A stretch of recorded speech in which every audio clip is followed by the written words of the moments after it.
Have you been waiting for a new album that will change your brain's wiring when you listen to it?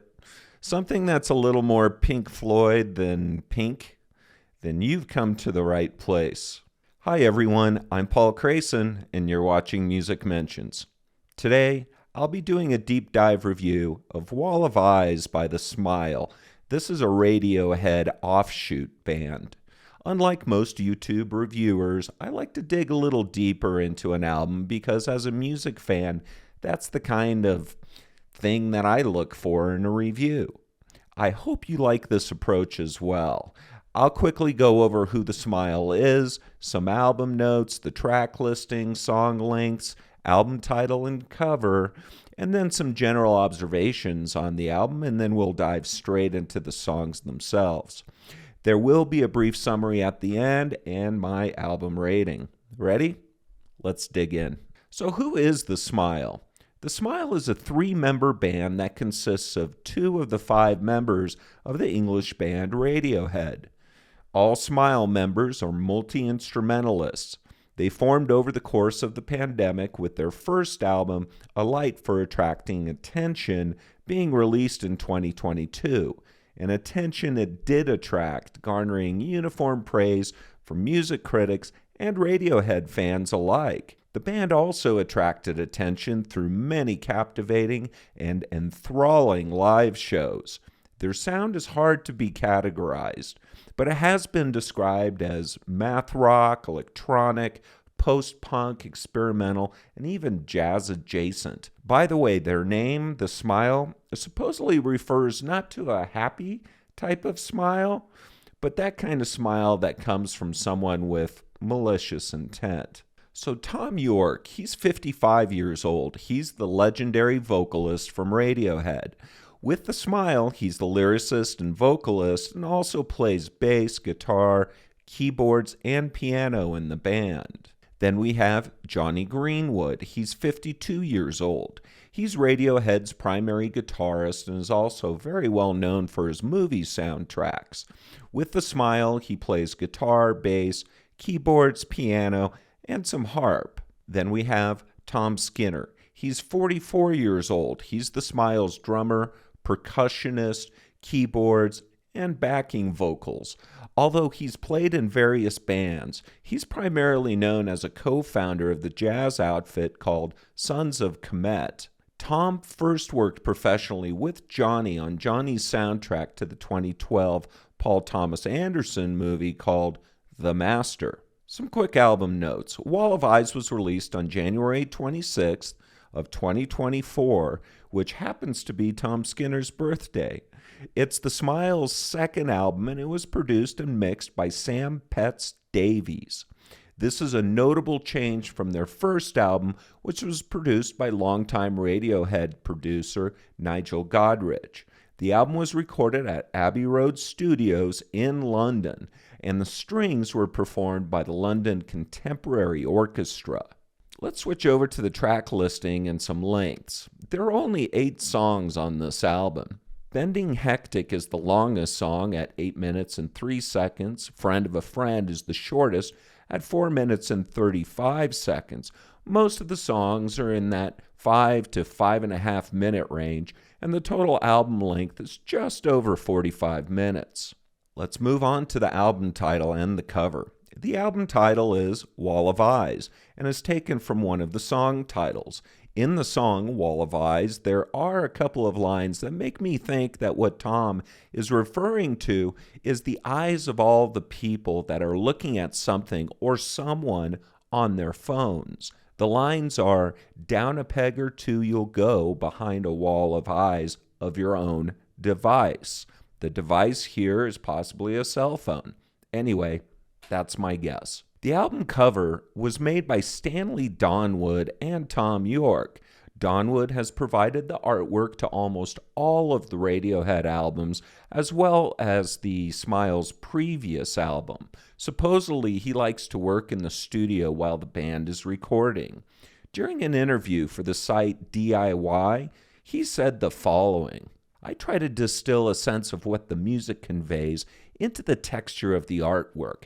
I try to see what the music looks like. By being in the studio, or at very least close by, I can hear the evolution of the songs and then attempt to figure out what the visual equivalent could be. So I guess I'm trying to see the music, and Tom has an eye for when that starts to happen. With this cover, you'll see a literal wall of eyes at the top, but for me, the most interesting part of the artwork is the juxtaposition of wavy layers of color with the stark, sharp black spikes rising up from the bottom and those zigzaggy blue lines just below the eyes. This curves versus sharp edges contrast, it echoes the album's music, as much of the music is floaty and soft and comforting, but it's frequently broken up by tension, unexpected sounds, and discordant notes. In this way, the cover art is in alignment with the general feel of the music. The colors here are beautiful, and the abstract artwork is well composed and balanced. It really pops, as they say. One other note on the cover is that the reddish layer and the light orange one above it look like misaligned lips to me. Anyway, cheers for the cover. I think it's an outstanding one. Some general album observations. The recording quality is uniformly outstanding. The mid to bottom of the frequency range happens to be favored throughout. The bass is very prominent. The upper frequencies seem to be reserved for notes and sounds that just kind of sprinkle occasionally on top of the lower frequencies, kind of like spices sprinkled on the main dish. Also, Tom's voice is often drenched in reverb as it floats above the music, resulting in a very ethereal type of vocal sound. I'd call the overall vibe of the album as chilled out, but it never lets you fully relax, as the chill is frequently broken up by music designed to shake you out of it, and the 5/4 time signatures that are often employed also keep you on your toes. I'd also use the term cinematic to describe a lot of the record's feel, especially with the orchestra strings going on. Note that 3 songs were released as singles prior to the album release. And speaking of songs, let's dive right into them, starting with the first tune, Wall of Eyes. This is the second single. It starts out with a dry recorded, close mic'd acoustic guitar, or maybe it's a nylon guitar, played with some chords, but it includes this rhythmic muted strum. This guitar plays throughout the song to the point where the muted strum becomes almost a metronome keeping time. Tom York's voice is soft and reverbed, but pulled back into the mix a bit. He elongates the words in a way that makes it difficult to distinguish what he's singing, and therefore it's the melody and the timbre of his voice and that tonality that really comes to the forefront. It seems that the only drum sounds here are maybe the bass drum and some tom-toms that are used. There are no cymbals to be found. Some other percussion-type sounds are inserted here and there around the edges of the soundscape, like soft reverberating thunderclaps. Here's the first verse. By the way, there aren't any choruses in this song. Down a peg or two you'll go, behind a wall of eyes of your own device. Is that still you with the hollow eyes? Change to black and white. Strap yourself in. Like I mentioned earlier, this wall of eyes could be interpreted as eyes looking at you or something through a cell phone. The hollow eyes could be referring to the effect that staring at a phone for a long time can have. And that last phrase almost implies that you should strap yourself in for the ride you're about to go on with this album. The song builds up and then it breaks down and builds up again until the outro, when there are some slightly discordant synth notes which add some uncomfortableness to the proceedings. Instruments and sounds come in and out of the mix throughout. A voice kind of emerges towards the end, repeating 1, 2, 3, 4, 5 over and over again. It's a beautiful song and melody, and it comes off like an ominous dream. Song number 2 is called Harmonic. Another moody piece with a slight pickup in the drums and even some touches on the cymbals. There's a synth that is featured here, sounding like an off-kilter organ. Tom's voice is again bathed in some reverb, and close to the middle of the song, during the chorus, the song picks up in intensity a little bit, then later breaks down and picks up again. Also, there are these almost buzzy insect-like sound effects that come in and disappear, again, on the edges of the sound stage. Here are some lyrics from the first verse. Whining drones on a cold sea, ramming down doors, piling in, caught in dragnets by fishermen, wanting payback, payback. Like many of Tom's lyrics, these are pretty inscrutable. But the imagery of ramming drones getting caught by vengeful fishermen is pretty damn cool, I think. What does it mean? No idea. The melodies here, though, are great, especially during the choruses. It's another musical trip in a soundscape that seems alien but familiar at the same time. This song is another fabulous piece of work.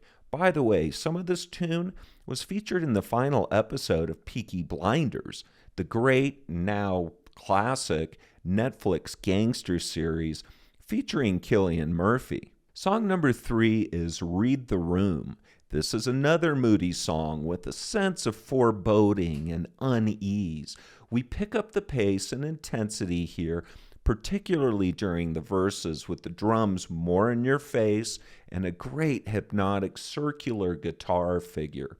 Tom's vocal lines are also frequently hit with some delays that results in a really cool effect. But all this intensity disappears during the choruses when you get a very gentle vocal, some bell sounds, that it kind of makes the choruses almost sound like lullabies. It's almost like these are two songs in one. The last third of the song is especially strong as we get a really cool instrumental break that includes a Ticket to Ride type of guitar figure, followed by some killer vocal effects during this haunting outro. Let's take a look at some of the lyrics from the second verse. You know what it takes away? It takes the fun out. Maybe I can't be arsed. This crashing currency, these kind of phone calls, these candy aerosols, these massive egos. So big, they bend the light high. Once again, the lyrics are fairly inscrutable, but it seems that Tom is touching a political wire of sorts here with the crashing currency and massive egos, which I'm assuming are politicians. I'm likely wrong, but that seems to fit here for me. I do love that candy aerosols line. What great imagery. Read the Room is an amazing track and is no doubt one of my favorites on this record. Song number 4 is called Under Our Pillows. One of the longer songs at over 6 minutes, this one also starts off with an interesting circular guitar figure. There's a driving bass line, and the drums are also tapping around our heads. Tom's vocals are frequently overdubbed here, and again seem to float above the music, and the words are used more for their sound quality than their meaning. There's a midway breakdown of the song and another build-up, but about 2/3 of the way into the track, the drums and bass stop as we shift into a full ambient music mode. It's like the first part of the song has us on a rocket ride, and then we break free of gravity and float out into space with this descending guitar line. This song will take you on a journey. Let's quickly take a look at that first verse. Such delights wait under your pillows, soft-sung hymns from under your pillows. A slate wiped clean, a white loss of feeling, if you're ready and willing. Unlike some of the other lyrics, these seem to be a bit more firm and direct in their meaning. If I were to interpret these, I'd say Tom is singing something about going to sleep and dreaming. Indeed, the music itself seems to suggest that moment when you lay down in bed with the mind still racing, but then you slowly slip off into dreamland. Under Our Pillows is another outstandingly inventive and brilliant track on Wall of Eyes. Song number 5 is Friend of a Friend. This was the third single, and this may actually be the most normal sounding song on this album, as it starts out with Tom's vocals recorded very dry and out front in the mix, accompanied by just some spare bass and straight ahead piano, and then some drums start trickling in. The melodies here are also some of the most straightforward. Certainly there's has to be a Beatles influence here with some of Tom's vocal lines, piano, and a crescendo towards the end of the song that tips its hat to the crescendo in the end of A Day in the Life. The mood of the song goes from resigned to disturbing and haunting. Again, there's this tug of war between comfort and uneasiness. Supposedly, the song was influenced by the pandemic. Let's take a look at the chorus and second verse here. All the window balconies, they seem so flimsy, as our friends step out to talk and wave and catch a piece of the sun. I guess I believe in an altered state, where they leave their windows and their doors open wide. Here the telephone lines are always busy, unable to give a reason or a straight answer. During the pandemic lockdown, it became common for people to hang out on their balconies. Also, that last line about being unable to give a reason or a straight answer can definitely be related to the early days of the pandemic.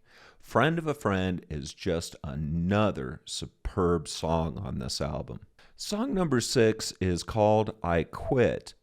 We slow things down a little bit with this one. It's another moody piece echoing the vibe of Wall of Eyes and Harmonic, with its floaty, drifty nature underpinned with a deep bass line, some drum taps, synth, and some sound effects. Tom's voice is very reserved, with lyrics delivered in a very spare and delicate way, almost a ghost-like hauntingness to his voice. There are no real choruses here, just a bit of a breakdown about 2/3 of the way in. This is another one that is very hypnotic, but there is a little less deconstruction or intentional mood change, only some occasional synth stabs and strings that break things up for us. It just invites us to lose ourselves into an almost dreamlike state. Let's take a look at one of the verses. A dead drop, this is the end of the trip, a new path out of the madness. Some of the more indecipherable lyrics on the album are on this song. First off, there aren't many lyrics. The only thing I can determine is that it's a song about quitting some type of trip or journey. It does come off as a bit of a morning after come down song. The line, this is the end of the trip, reminded me a little bit of the Doors song, The End. One of the darker, moodier songs on Wall of Eyes. I Quit is definitely a head trip I'm willing to go on again and again. It's a great song. Number 7 is called Bending Hectic. This was the first single off the album back in June of 2023. It's the longest song. It includes one of the more interesting effects on the album, where it sounds like Johnny tightens a tuning peg on his guitar while playing it. It's like a subtle ratcheting up of the tension in the song throughout, while Tom sings in a very sweet and soft style. The song also has some of Tom's best vocals on this album. Most of the song is pretty laid back, and once again, with a soft, floaty type feel to it. Here are the first 2 verses.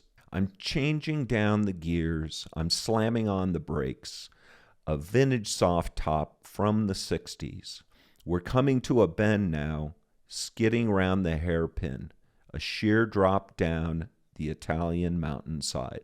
Unlike I Quit, the lyrics on Bending Hectic are some of the most direct and decipherable. Tom is clearly talking about a car accident, something he touched on previously on the song Airbag from Radiohead's OK Computer album. There's another Beatlesque crescendo like Friend of a Friend that comes in about 3/4 of the way into the song, when the song really takes off into one of the rockiest parts on the album.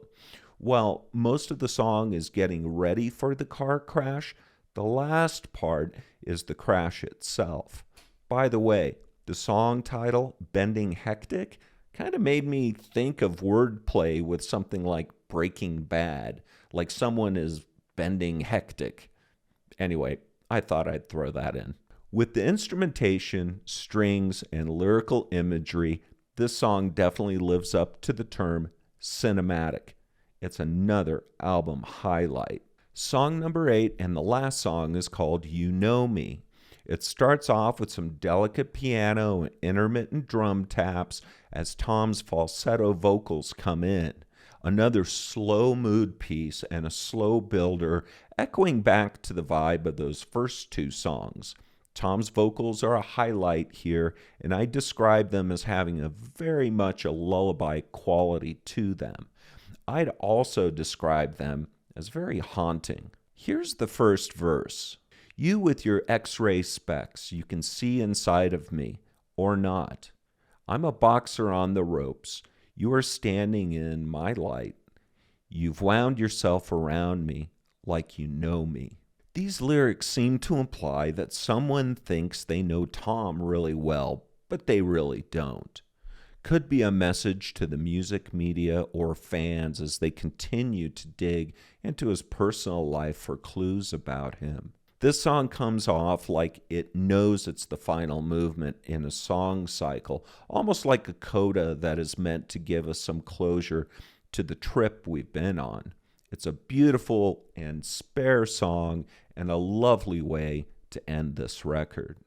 Now, I've listened to Radiohead since falling in love with the Bends back in the 80s. I wouldn't call myself a Radiohead expert or historian, but I'm certainly a fan and have willingly embraced their jarring stylistic zigzags over the years. I'm also excited every time I hear that the band and members come up with something new for us. This time was no exception. I'm happy to say that Wall of Eyes is just a stunning piece of work and is mandatory listening for Radiohead fans and you non-fans alike. Give this album a try. What a journey and trip this mesmerizing album is. It's almost like its creation came from a different plane of existence. It's unreal, untethered to any kind of solid place on earth. It's hauntingly beautiful, but at times discordant and disturbing. It's a work by musical craftsmen at the very pinnacle of their powers. Radiohead have been frequently described as the Pink Floyd of their generation, and with this Radiohead adjacent album, I think it's a suitable descriptor for the vibe you get with Wall of Eyes. It's a heady, intimate, and quasi-psychedelic album that's meant to be listened to closely. Be patient and give the album the time and the respect it deserves through repeated playings and listenings to let it bore into your brain. To fully experience this album, I would suggest to turn the lights down low, turn your phone to airplane mode, fire up the lava lamps and the black lights, and relax into a comfortable chair with an adult beverage and or cannabis product of choice, and let the album take you away. With that said, I simply can't give this masterpiece anything other than a perfect rating of 10 out of 10. It's the best new album I've heard in a long time, and it's an instant classic. Now, your mileage may vary. Let me know what you guys think of Wall of Eyes down in the comments below. I want to know what my viewers' opinion is on this album. Very curious. Anyway, thanks everyone. I appreciate you guys watching my videos as usual. If you like this kind of content, like what I do here with my channel, please give me a like, hit the subscribe and the notifications. I'll catch you cats later.